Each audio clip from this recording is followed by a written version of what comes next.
Өнөөдөр хэдүүлээ эрүүл мэнд ба хандлага гэдэг сэдвээрээ нэг 30-40 минут ярилцъя. За энэ талаар та хэдийн маань хандлага нь юу байна вэ те? Ямар бодолтой явдсан бэ? Энэ талаар хуваалцъя. Болж гин үү? За эрүүл мэндтэй хандах таны хандлага ямархуу байна вэ? За энэ эрүүл мэнд ба хандлага нь таны хувьд хэр чухал зүйл вэ?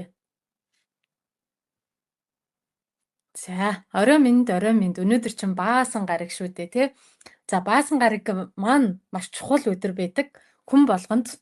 Тэгэхээр таны хувьд хэр чухал байдیں۔ Энэ чухал гэдгийг өөрсөндөө хэр тунхагладсан бэ? Хэр ашигладсан бэ? Хэр мэдэрдэм бэ? За, тэгэхээр өнөөдөр чухал өдөр маргааш хагас сайн бүтэн сайн гэд бид нар амардаг, тий? Амралт болно гэд бид нар тархиндаа бодонгуудаа бүх зүйл амар тайван болсон юм шиг тийм мэдрэмжүүдийг авдаг. Тэгэхээр энэ 5 дахь өдөр бол амар тайвны эхлэлийн өдөр байдаг бахнэ. Тийм учраас 5 дахь өдөр одоо баас ахын төрсөн өдөр гих мэдчлэн өмнө тэгж тэмдэглэдэг байсан. Сүүлийн үед энэ үгийг би сонсгоо болцсон билээ. За миний дуу сонсогдож байгаа бол комент хэсэгт бичээд өгөөрэй. Та хэдийн маань комент харагдахгүй байна шүү. За.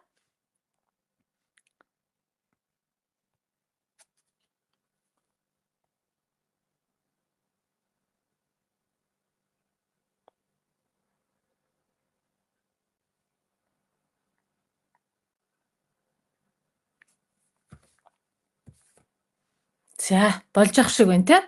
За, ок. Thanks. Баярлалаа.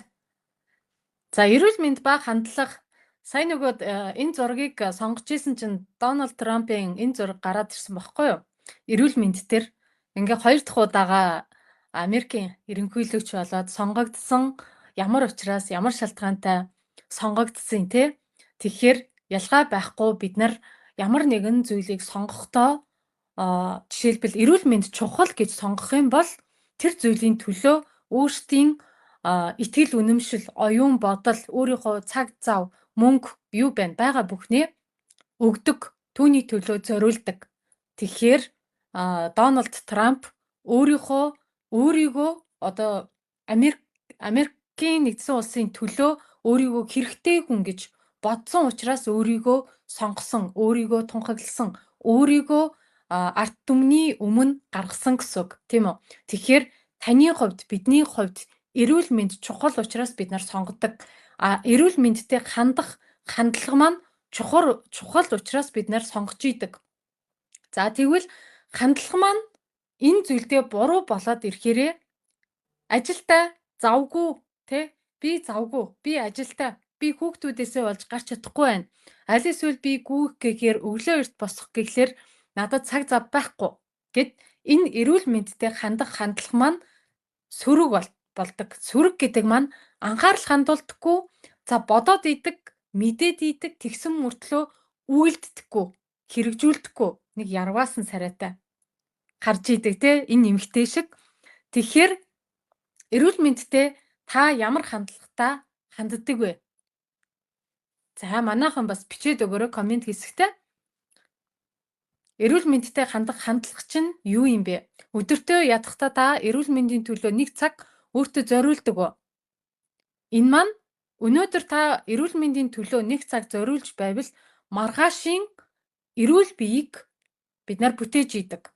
Тэгэхээр маргааш ямархуу биетэй байх вэ гэдгийг өнөөдөр бид нар сонгож идэг гэсэн үг. Өнөөдөр ямар нэгэн цаг хугацаа зориулахгүй, анхаарал хандуулахгүй, нүүр амаа янзлахгүй, үсээ самнахгүй, арьсаа тордохгүй, гараа тослохгүй байх юм бол маргааш тийм үрчлээдсэн арьсыг сахлаадсан арьсыг, нүрийг, гарыг бид нар хардаг, бий болгодог. Тэгэхээр маргаашийн хүнийг бид нар өнөөдөр бүтээж идэг. Маргааш ямар эрүүл мэндтэй байх уу гэдэг маань өнөөдрийн таны хандлагаас, бид нарын хандлагаас шууд хамаарч идэг. За хандлага гэж ярих юм бол маш өргөн сэдв байх гэдэг. Тэгэхээр энэ хоёр хоорондоо ямар хамааралтай юм бэ? Өмнөх 7 хоногт бас Сараа эмч бит хоёр нь эрүүл мэнд ба мөнгө гэдэг сэдвийг хүндсэн байдаг. Сонсоогүй бол энэ групп дээр хадгалсан дахиж сонсож иж болно гэсэн үг шүү. За тэгэхээр бид нар хүсээ дагаа мөртлөө хясаад идэг. Хүсээ дагаа мөртлөө хийдэггүй, хэрэгжүүлдэггүй. Жишээлбэл одоо ганц 2 хүмүүс дээр над дээр нэг тохиолдож исэн хөтөлбөрт оржоод мөнгөө төлсөн бол болчихно. Би эрүүл болчихно гэдэг тийм хандлагатай орж ирдэг ганц 2 хүмүүс л байдаг. За бусд нь бол яг нөгөө өөрийнхөө хариуцлага, өөрийнхөө эрүүл мэндээ ухамсарласан хүмүүс идэг гэсэн үг. Тэр нь болохоор за мөнгөө төлсөн бол би эрүүл болчихно гэдэг үг өрдөөсөө биш тий. Тэгвэл мөнгө төлөх нь хамгийн эхний наадлын асуудал. Одоо тэрийг ганц 2 секундын дотор шийдчихдэг асуудал. Дараа нь үүнд бид нар хоёрдугаар том зүйл нь цаг зориулдаг. Цагаа зориулахгүйгээр цагаа зориулахгүйгээр хичээлээ сонсохгүйгээр тархиндаа эрүүл мэндийн бодол мэдлэг оруулахгүйгээр эрүүл болно гэж байхгүй. За эрүүл болно гэдэг маань хамгийн түрүүлээс мэдлэгээс эхэлдэг. Мэдлэг. За мэдлэг маань юу болдог вэ гэхлээр итгэл үнэмшил болдог. За ингэж хийвэл энэ нь зөв зам юм биш үү те?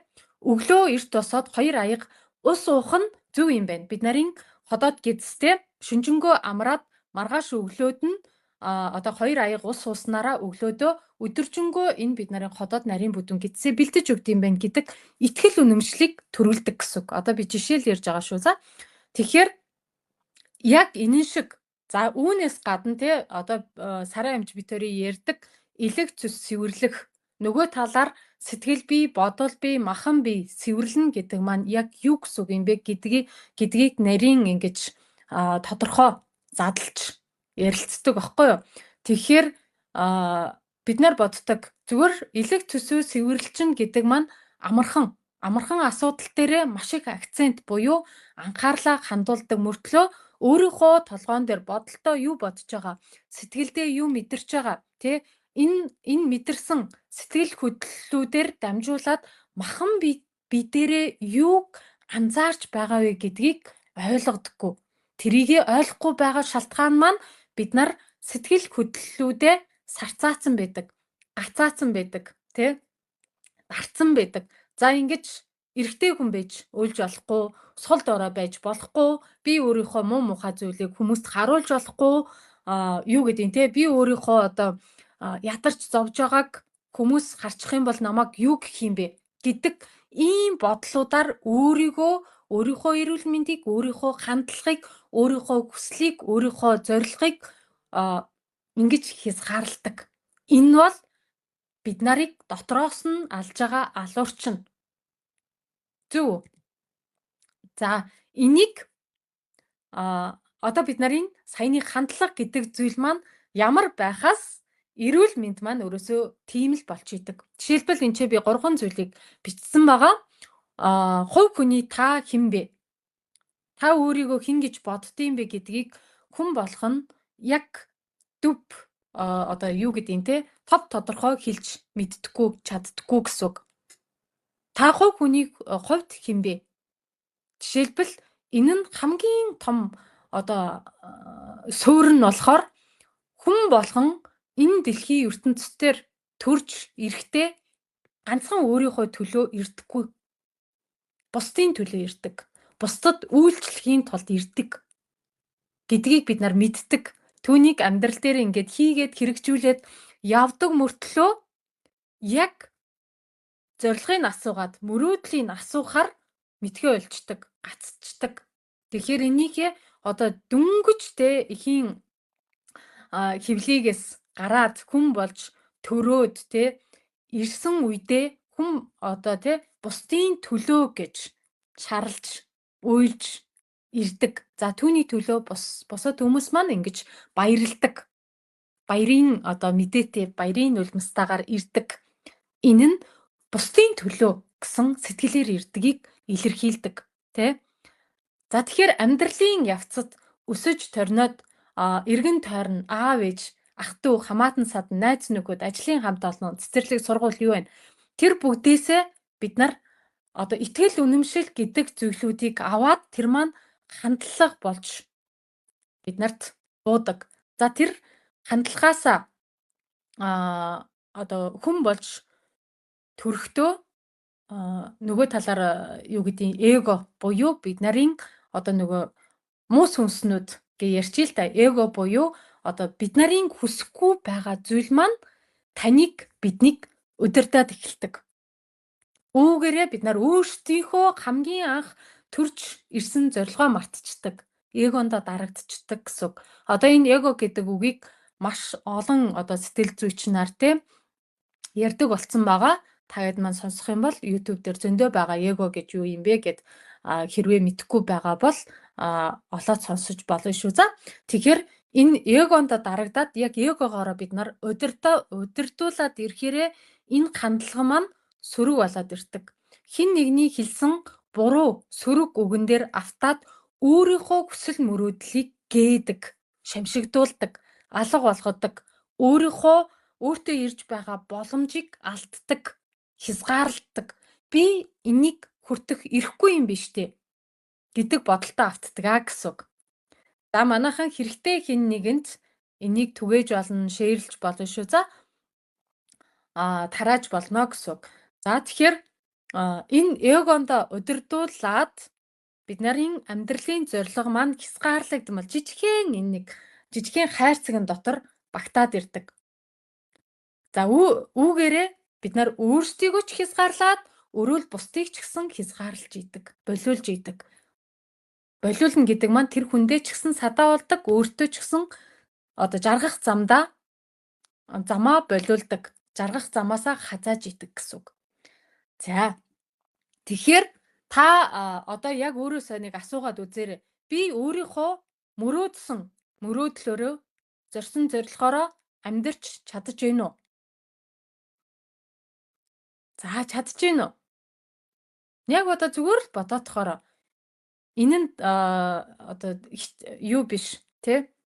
Хин нэгнийг шүүмжлэл биш.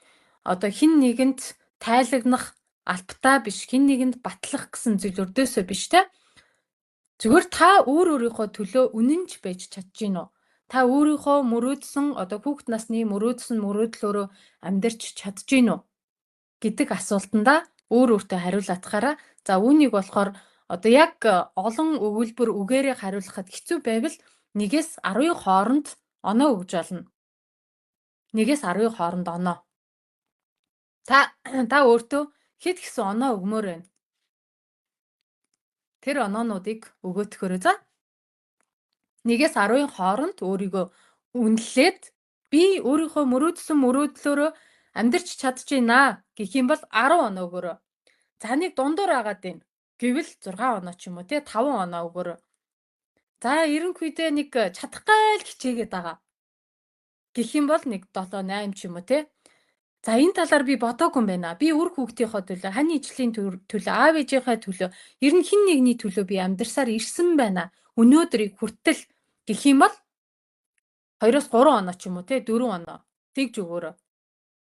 Энэ нь өөртөөхөө хаана байгааг, одоо юуны төлөө амьдраад байгааг, өөртөө тэр жаргах эрхээ олгож гин үү, олгохгүй байна уу гэдэгтэй л шууд холбоотой л гэсэн үг шүү.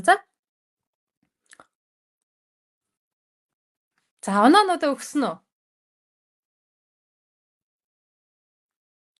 Хүн болгонд маш олон боломжууд байдаг. Тэр боломжуудыг шүүрч авах уу? Аль эсвэл одоо шүүрнээсээ мулдраад гарах уу гэдэг нь одоо бид нарын өөрсөндөө холбоотой байгаад идэг. Тэгэхээр гар хөдлөвөл амт осноо гэдэг штэ тийм. Эхлээд цагаа зориулна, мэдлэгээ олж авна, үйлдэл хийн, хөдлөн тэгжээж л үр дүн гарна тий. Спортоор хичээлээд спортын одоо мастер алдартай тамирчин болохын тулд маш олон дасгал хөдөлгөөн өдөр болгоны хүчин чармаалт итгэл зүтгэл тий бусдын одоо дасгалжуулагч нарын хичээл зүтгэл хөдөлмөр орж иж алдартай тамирчин тий болдог үсттэй. Яг тэрнтэйгээ адилхан эрүүл мэндийг олж аавна гэдэг маань ялгаа байхгүй. Та цаг заваа зориулна. Үйлдэл хийсэн хүнд үр дүн нь заавал харагддаг. Үр дүнгүй ямар нэгэн зүйл танд байгаа бол та гараа хөдөлгөөгөө гэсэн үг. Гараа хөдөлгөөгөө хүнд итгэл үнэмшил гэдэг зүйл байхгүй гэсэн үг. За итгэл үнэмшил байхгүй хүнд хандлага гэдэг зүйл байхгүй гэсэн үг. Хандлага нь буруу гэсэн үг. Тэгэхээр бид нар эрүүл мэндтэй хандах хандлага маань ямархуу байна вэ гэдэг дээрээ бас асуултын тэмдэгэ тавиад өөрөөсөө асуугаад үзээрэй. Зүгээр энгийн зүйл шүү дээ. Та зөв амьсгалж чаддаг уу? Тэ? Ер нь бүрэн гүйцэд хүчилтөрөгчийг авдаг уу? Ер нь хүчилтөрөгчийг хангалттай авсан хүнд ямар нэгэн өрөвслийн процесс хүний бие дээр явагддаггүй байхгүй юу? Танд ямар нэгэн өрөвсөл те өрөвсөл гэхлээр одоо чих амар хоолон өрөвсөл, бөөрийн өрөвсөл, үе мөчний өрөвсөл те одоо элэгний өрөвсөл ямар нэгэн өрөвсөл байгаа л бол та дутуу амьсгалж байна гэсэн ганц үг. За тэгвэл та амьсгал дээрээ анхаарах шаардлагатай юм байна. За амьсгалаа 1 минут, 1 секунд зөв амьсгална гэдэг маань өрөөсөө бид нарыг тэр чигээр нь амьдралын хэв маягийг маань өөрчилж идэг процесс байдаг. Үүгээрээ одоо шинжилгээ өгсөн ч гэсэн энэ тов тодорхой гараад ирдэг шүү. Жишээлбэл амьсгал авалтыг зөв хийдэг, амьсгалаар хичээлдэг хүмүүст ямар нэгэн өрөвслийн процесс байсан ч гэсэн ханиа том хүрсэн ч гэсэн хурдан идэгдэг. Амьсгалаа дутуу авдаг гүйхэн амьсгалаараа яг энүүхээр хамарны гүндийгээр оруулаад хоолоогоор ингээл гаргачаад байгаа бол өрөвслийн процесс тэг ханиа том нь идэхэд удаан байдаг байхгүй юу? Энэ шиг бусад эд эрхтэн хүртэл ялгаа байхгүй. Одоо том үндэстэй модтой зөвлөх юм бол үндэс нь маш одоо урт тархаж идэв штэ. Яг тэрнтэйгээ жижигхэн одоо зулцган модны үндэс нь жижигхэн байдаг. Яг тэрнтэйгээ адилхан амьсгалаа гүн аваад гүн гаргах юм бол одоо бүрэн гүйцэд гаргах юм бол бид нарын хөлийн уул үзүүрх хүртлээ хүчилтөрөгчтэй цусаараа бид нар амьсгалаад гаргаж байгаатай яг адилхан зүйл байдаг. За тэгэхээр яг энэ хандлагаа өөрчлөнө гэдэг маань амьсгалаа өөрчлөнө гэсэн үг. Итгэл үнэмшлээ өөрчлөнө гэсэн үг юм байна те. За сая хэлсэнтэй боломж гэдэг зүйл хүн болгонд хязгааргүй байдаг. Түүнийг одоо халбагдаад авах уу? Шанагдаад авах уу? Хүрзээрээ авах юм уу гэдэг нь таны одоо тархины цар хүрээтэй шууд холбоотой. Таны цар хүрээгээр боломжоор л юмыг хүлээж авдаг. Хэн нэгний үгийг тунгаан боддог, өөртөө шингээдэг гэсэн үг. Жишээлбэл саваа сайлаа бэлтгэхээр саваа бэлдэх гэдэг нь шүү дээ, тий. Энэ үг зүгээр нэг байсан хэн нэгэн зүгээр гаргасан, амаараа урсгасан үг өрдөөсөө биш. Тэгэхээр таны хүлээж авах савчин, тархичин, толгойчин, сэтгэлгээчин, бие чинь бэлэн байгаа үедээ одоо миний ярьж байгаа зүйлийг шууд хүлээгээд авдаг, хэрэгжүүлдэг, биелүүлдэг, ухамсарладаг, мэдэрдэг гэсэн үг. Хэрвээ хүлээж авах сав нь бэлэн болоогүй хүн маань зүгээр нэг чалчиж байгаа юм шиг тий. Зүгээр нэг одоо юу гэмээр юм бтэ хинт ч хэрэггүй зүйл яриад байгаа юм шиг өнгөрөөчдөг чихний хажуугаар нэг чихээр оруулаад нөгөө чихээр гаргадаг гэдэг зүйл болдог байгаа. За тэгэхээр боломжийг хүн эхлээд эдлэхийн тулд өөрийгөө анзаарна. Хамгийн нэгдүгээр өөрийгөө анзаарна.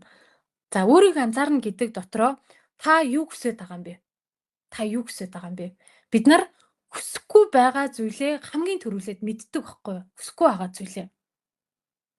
Би тэрэнд дурггүй, би энэтэй дурггүй, гонгонсон, гоншигнсон одоо хохирогч сэтгэлгээтэй хэн нэгний өөсөвийг одоо олж хардаг, хэн нэгнийг муулдаг, хэн нэгнийг шүүмжилдэг тийм зүйлүүдийг хардаг гэсэн үг. Хүсэхгүй байгаа зүйлийг хамгийн түрүүлээд хардаг. Үүний оронд бид нар хүсэж байгаа зүйлийг хамгийн эхлээд харах хэрэгтэй гэсэн үг. Та юу хүсэж байгаа юм бэ? Та юутай болохыг хүсэж байгаа юм бэ? Та хаана байхыг хүсэж байгаа юм бэ? Та хаана амьдрахыг хүсэж байгаа юм бэ? Та хинтээ байхыг хүсэж байгаа юм бэ? Таны үр удам ямархуу байхыг хүсэж байгаа юм бэ? Ямархуу амьдралыг та туулахыг хүсэж байгаа юм бэ? Тэ? Ямархуу мөрөөдөлтөө, ямархуу зорилгондоо хүрсэн байхыг та хүсэж байгаа юм бэ? Гэдгээ мэднэ гэсэн үг. Өөрийгөө анзаарна гэдэг маань. За энэ нь нэг талаар өөрийгөө танина гэдэгтэйгээ яг ижилхэн нь агаар нэг шүү. Тэгэхээр та юу хүсэж байгаа юм бэ? Таны хүсэл зорилго юу юм бэ? Гэдгээ анзаарах юм бол боломж нь өөрөө хүрээд ирдэг. Тэгэхээр би боломжийг хүлээгээд байгаамаа тэр боломж нь ирэхээрээ би болёо гэж ярьдаг байхгүй юу те? Жишээлбэл над дээр боломж гэдэг зүйл амархан өрөөсөө ирдэггүй юм шиг санагддаг байсан тухайн үедээ. Одоо 2020 онд 2020 онд миний одоо 2 дахь төрсөн одоо он маань байдаг. Учир нь би өөрийгөө би өөрөө шалбагнаас гаргасан он. Яг 2020 оны 1 сараас миний ухамсарт хэлээд би өөрөөсөө энийг л хүсээд тийштэй. Яагаад би энийг авч чадахгүй байгаа юм бэ гэдэг уйлсан, дуулсан одоо тийм хашхраантай тийм дуу хоолойг би өөрийнхөө дотроос сонсч ийсэн үе. За түүнээс хойш миний дуу хоолой өөртөө маань тодорхой ярьдаг, хэлдэг, анзаардаг болцсон. Тийм учраас та өөрийнхөө юу хүсэж байгаа юм бэ гэдгийг мэдчих юм бол тэгээ болчихж байгаа гэсэн үг. За түүний өмнө за жишээ болгоо ярьчих. За би өөрөөсөө хэн нэгэнтэй харилцдаггүй, ярьдаггүй, хэн нэгний өмнө гараад үг хэлж чаддаггүй, маш их айдастай, маш их эргэлзээтэй, өөртөө итгэл байхгүй. Миний хувьд болохоор одоо энергиэрээ тайлбарлах юм бол дотгошоогоо энергитэй хүн болгоны ингэж урдаа гардаг, юм ярьдаг, өөрийгөө дүгийлгэх гэсэн одоо төрлийн хүн биш байхгүй юу? Би өөрөөсөө ажил хэрэгч, өөрөөсөө ганцаараа байгаад ажлаа гараасаа гаргаж идэг, одоо чимээгүй хийдэг одоо төрлийн энергитэй хүн гэсэн үг. Тэгэхээр ингэж пэйж хөтлөөд групп нээгээд та нарын өмнө гараад ингэж лекц уншаад тийм өөрийнхөө сурсан, мэдсэн зүйлүүдийг өөрийнхөө хэрэгжүүлсэн, үр дүнгээ гаргасан, биеэрээ мэдэрсэн, анзаарсан, за бодит үр дүн гарсан зүйлүүдийг л та нартаа ингэж ярьж, хэлж, дуу хоолой нь болж байгаа маань миний дотор байгаа сүнс маань, миний дотор байгаа сая хэлсэндээ хамгийн эхлээд одоо хүн болж төрснийхөө зорилгоо би биелүүлээд эхэлсэн чинь миний дотроос тийм нэг хүчтэй дуу хоолой гарч эхэлсэн. Түүний өмнө би хизээч одоо ингэж гарна, ингэж ярина гэж би төсөөлж байгаагүй. Яг үнэндээ захирлын хаалгыг тогшоход хүртэл миний зүрх савладаг. Тийм их айцтай, тийм их өөртөө итгэлгүй. Тэгээ өөрөөсөө дээгүүр хүнтэй таарах юм бол, уулзах юм бол, уулзна гэж бодох юм бол өрөөсөө надад айц төрдөг. Тийм л байсан. Тэгэхээр одоо болохоор надад тэр эргэлзээ, тэр айцсууд маань алга болсон. Энэ нь юутай холбоотой юм бэ гэхээр би өөрийгөө анзаарсан. Би өөрийгөө юу хүсдэм бэ? Юг мөрөөддөм бэ? Юуны төлөө төрсөн бэ? Яах гэж ирсэн бэ гэдэг зорилгоо ухамсарлсан байгаа учраас энэ ажлыг хийдэг гэсэн үг. Энэ шиг та өөрийгөө маш сайн анзаарах юм бол энэ дэлхий дээр бүтэхгүй чадахгүй одоо санаа зовдөг тэр зүйлүүд өөрөө ирэхгүй замхраад алга болдог. Энэ зүйлийг би өөрийнхөө одоо биеэрээ тулсан учраас хэлж байгаа шүү. За тэгэхээр ирээдүйдээ одоо итгэхгүй, айцтай, байнга санаа зовлттой, мөнгөний гачигдaltaй, зовлонтой энэ байдлыг өөрөөсөө алга болгосон хамгийн нэгдүгээр зүйл маань өөрөөсөө энэ өөрийгөө анзаарах гэдэг зүйл байсан юм шүү.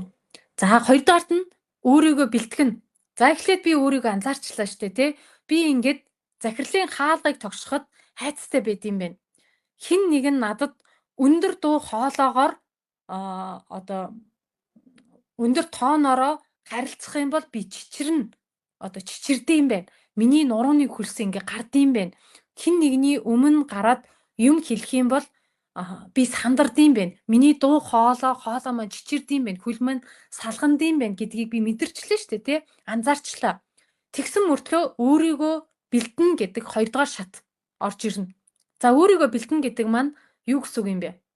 Гэдэг маань анзаарсан зүйл дээрээ үйлдэл хийгээд эхэлнэ.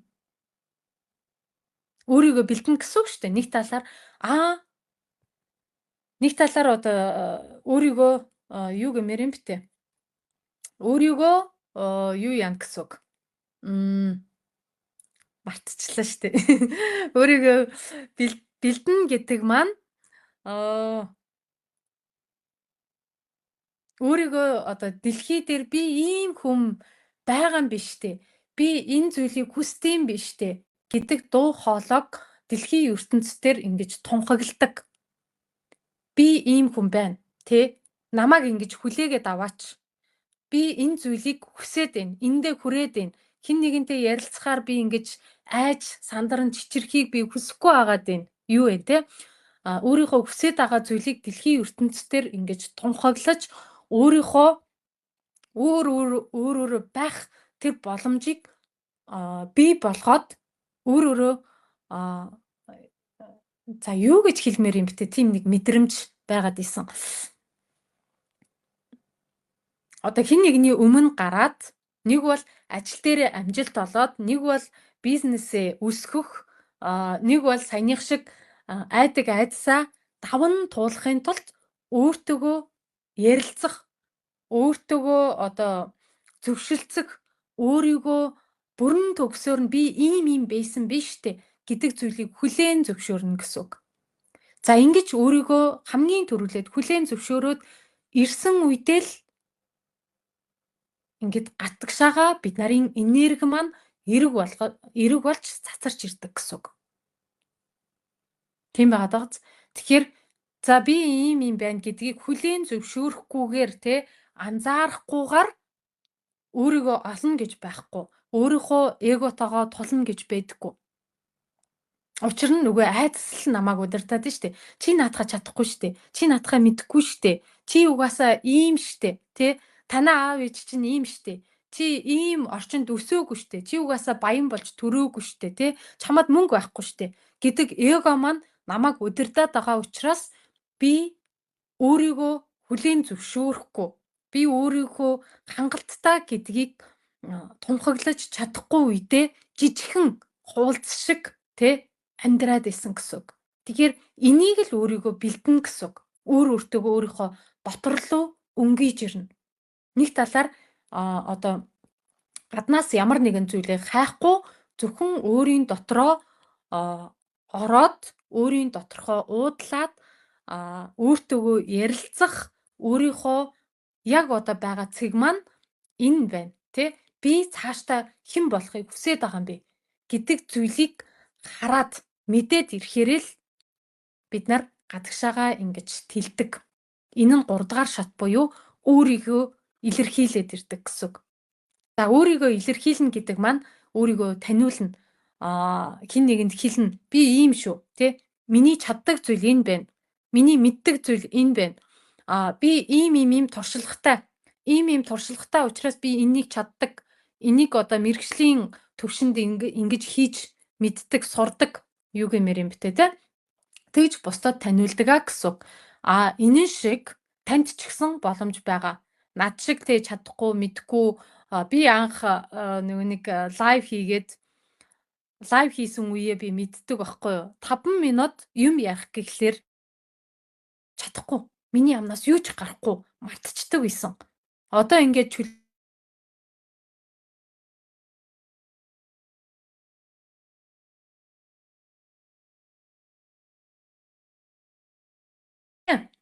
уншаад байна уу? Би жижигхэн тийм атрилдсан өөрийгөө чадахгүй гэдэгтээ итгэсэн тийм охин байсан. Тэгэхээр одоо би чаддаг, мэддэг гэсэн үг өрдөөсөө биш. Би одоо болтол суралцсан одоо мэдлэгээ тэлсэн хിവэрэ байгаа. Насан туршдаа би суралцах болно. Одоо суралцахаа би зогсоохгүй. Тэгэхээр энэ нь би суралцахаа зогсоохгүй юм чинь би өөрийгөө илэрхийлэхээ зогсоохгүй гэсэн үг. За энэ нь би өөртөөгөө л ажиллаж байгаа хэрэг. Тэрнээс биш хэн нэгэн таалагдах гэсэн надад хүсэл зориг санаа өрдөөсөө байхгүй. Энэ нь нөгөө талаар би эгогоороо би удирдуулахыг хүсэхгүй байгаа. Би өөрийнхөө эзэн нь байхыг хүсэж байгаа учраас л ийм.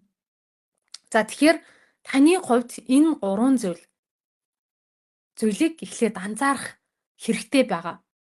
Та ч гэсэн одоо над шиг те 4 жилийн дараа 2 жилийн дараа бүр 3хан сарын дараа энэ байдалтай хүрээд байхыг үгүйсэхгүй, хүрхийг үгүйсэхгүй. Энэ нь таны үйлдэлээс та өөрийгөө хэр бэлтгэсэн бэ? Та өөрийгөө бэлтснээсээ шалтгаалаад хэр илэрхийлээд гаргасан бэ гэдэгтэй л шууд холбоотой. За тэгэхээр та дотроо юу агуулна? Тийм зүйлийг татна. Энэ нь өрөөсөө талин тусгалын хууль. Тэгэхээр бид нар одоо эрүүл мэндтэй хандлагатай ярилцах юм бол жишээлбэл хэн нэг нь надтай буруу одоо сөрөг хандлагаар харилцах юм бол би тэрийг боддог байхгүй юу? Энэ зүйл надад байна уу? Тэ? Байвал юунаас би болж байгаа юм бэ? Надад ямар нэгэн одоо дутуу үлдээсэн мэдрэмжүүд, айдсууд, эргэлзээнүүд, хорон муу санаанууд, одоо итгэлгүй байдлууд байна уу гэдгийг өөрийгөө шалгана. Ямарваа нэгэн зүйл дээр сөрөг зүйл тохиолдох юм бол, буруу зүйл тохиолдох юм бол энэ нь надад юг илэрхийлээд байгаа юм бэ? Намайг юу сурах гээд байгаа юм бэ? Юг мэдэж аваасаа гээд байгаа юм бэ, тэ? Миний мэдэхгүй өөр зүйл юу байгаа юм бэ гэдгийг олж харна гэсэн үг. Арай өөр талаас нь хэн нэгнийг буруудахаас илүүтэйгээр миний дотор энэ зүйл байгаа юм биш үсттэй. Жишээлбэл би надад хүн яаж харьцсан одоо тэр нөгөө толин тусгалаараа би өөрийгөө дахиж харна гэсэн үг. Толиндоо та хараад үзээрэй. Одоо жишээлбэл би энэ толио авлаа тий. Энэ толь. Тэгэнгүүтээ би энэ толиндоо харахаараа би л харагдаж байгаа шүү дээ. Би харагдаж байгаа. Надаас өөр хүн харагдахгүй байгаа. Одоо эн чи оюун чимэг байна, наран гэрэл маань байна, сэрэн долгоор маань байна тий. Би сэрэн долгоор болж харагдахгүй шүү дээ тий. Би гүлнараагаараа л харагдаж байгаа гэсэн үг. Яг энэнтэйгээ адилхан ямар зан үйл характер хэн нэгнээс хүртэн тэр зүйл миний дотор байх магадлал өндөр гэсэн үг. Тийм учраас би өөрлөгөө дахиж өнгөдөг, дахиж засдаг. Нэг зүйлийг би засаад авсан, сайжраад авсан, мэдээд авсан гэдэг маань хангалттай өрдөөсөө биш байдаг. Тэгэхээр дахин суралцсан. Сөрөг зүйл болгоноос суралцсан, эрэг зүйл болгоноосоо суралцаад явдаг гэсэн үг. Тэгэхээр та хэд маань бас ялгаа байхгүй суралцах зүйл өрөөсөө мунддаггүй. Бүх зүйлээс бид нар суралцж идэг. Тэ ярьж байгаа хүний ярианаас нэг үгийг хүртэл суралцдаг. За сөрөг үг хэрглэж байгаа, сөрөгтөөд байгаа, уурлаад байгаа, уцаарлаад байгаа зүйлээс хүртэл бид нар ингэж болохгүй юм шүү гэдэг зүйлийг хүртэл суралцж идэг гэсэн үг. Өдөр би нэг рил хийсэн байгаа. Постуудаараа дамжуулаад тэрэн дээрээ юуг илэрхийлсэн бэ гэхлээр уур уцаар, гомдол, хорсол, атаа жүтөө энэ зүйл маань бид нарын илгийг, цөсийг, цөсний чулуу бий болоход нөлөөлж идэг гэдэг утгатай. Энэ нь тэр чигээрээ одоо шинжлэх ухаанаар батлагдсан зүйл. Энэ энергийн хууль те физик, квантын хууль тэр чигээрээ юу штэ? Шинжлэх ухаантай зүйл штэ. Тэгэхээр сэтгэл гэдэг маань бид нарын нэг эд эрхтэн байгаад байна. Сэтгэлээ ойлгохгүйгээр махан бие ойлгоно гэж байхгүй. Энийгээ бүр хатуу илчээ хүмүүс төр. Тэгэхээр махан бие цэвэрлэлчийг тэр арга заагаад өгөөч гэдэг хүмүүс төр үгүй шүү. Хонгоруудаа ийм битгий ахархан одоо өнгөцгөн сэтгээд агаараа. Тэгэхээр эхлээд та юу хүсэж байгаа юм бэ гэдгийг мэдхээс нааш өөр бусад зүйлийг ойлгодоггүй байхгүй юу? За тэгэхээр зарим хүмүүс одоо нөгөө сөрөг хүмүүс жишээлбэл пэйж дээрээ сөрөг үг бичдэг, өөрийнхөө сөрөг одоо тий хайрцагдмал жижигхэн бодлороо бичээд байгаа. Аль эсвэл юу гэмээр юм битээ те өөрийнхөө мэдлэгээр бичээд байгаа хүмүүс дээр бусад хүмүүсийн жаргах замд битгий садаа болоорой гэсэн үг шүү. За өөрөө ч живдэг, өөрөө л бусдыг ч уруу татаж хорлж живдэг хүмүүс их бий гэд Моника Батцөх гэд мундаг миний дасгалжуулагч ментор мань байдаг. Энэ хүн хэлсэн байгаа. Тэгэхээр Бусад хүмүүс эргэлзээд ядчихахад нөгөө хүмүүсийн сэтгэл зүйд нь хор битгий болоосоо гэдэг үднэсээ л гэсэн үг. Та мэдэхгүй байж болно. Гэхдээ суралцахад хангалттай. Бид нар компьютерыг төрөөд шууд мэддэг болж төрөөгүй тий.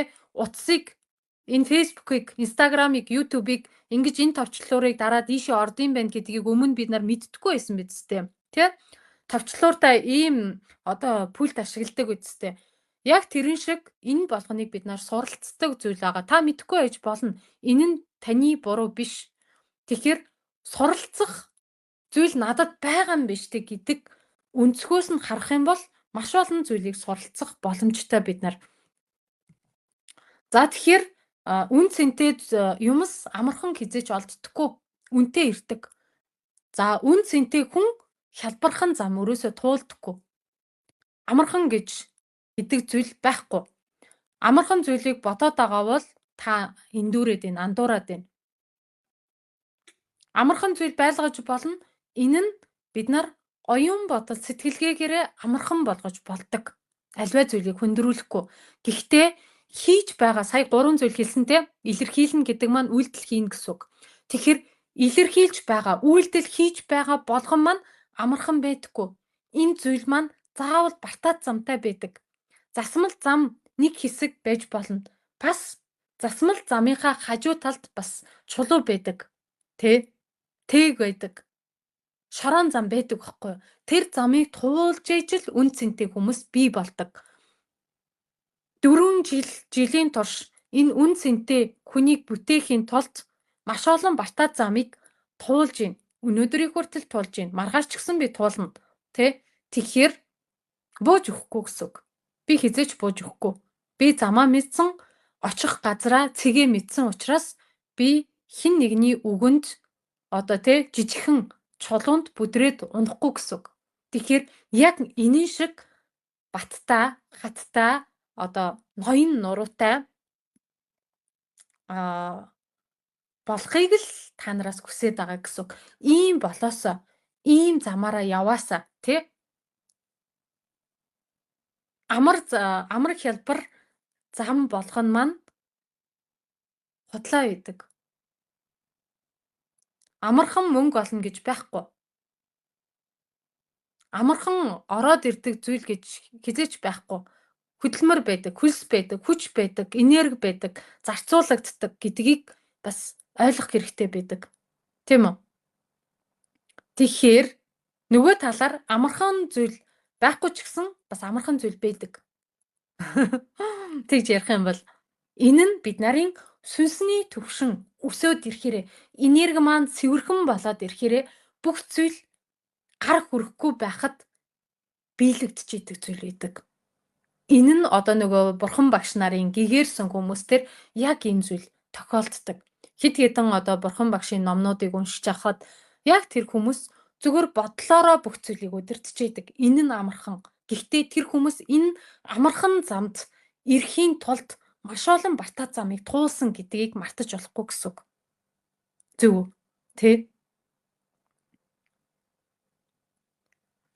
За, манайхан хэр ойлголт авав, хэр ухаарл авав.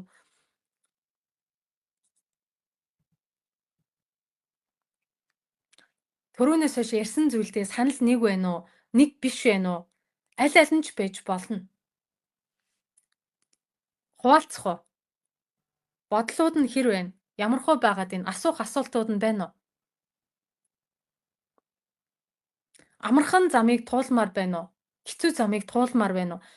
Амархан замыг туулахын тулд хамгийн түрүүлээд хэцүү замаараа бид нар явж үзэх шаардлагатай байдаг. Тэр замыг сонгох хэрэгтэй байдаг. За энэ хэцүү зам гэдэг байгаа маань бүр хэцүү гэсэн үг өрдөөсөө биш. Энэ нь боловсрал. Ерөөсөө л боловсрал. Боловсралгүй байж ич хүний аманд битгий өртөөрөө гэсэн үг. Хүний аманд битгий ороороо. Боловсрал гэдэг маань таны өөрөөс чинь өөрийн дотроосоо гардаг зүйл байдаг.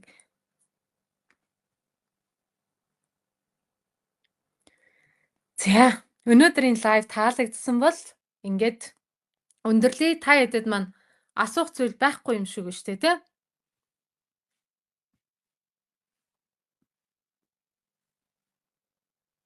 За амжилт хүсье. Баярлалаа, баяртай.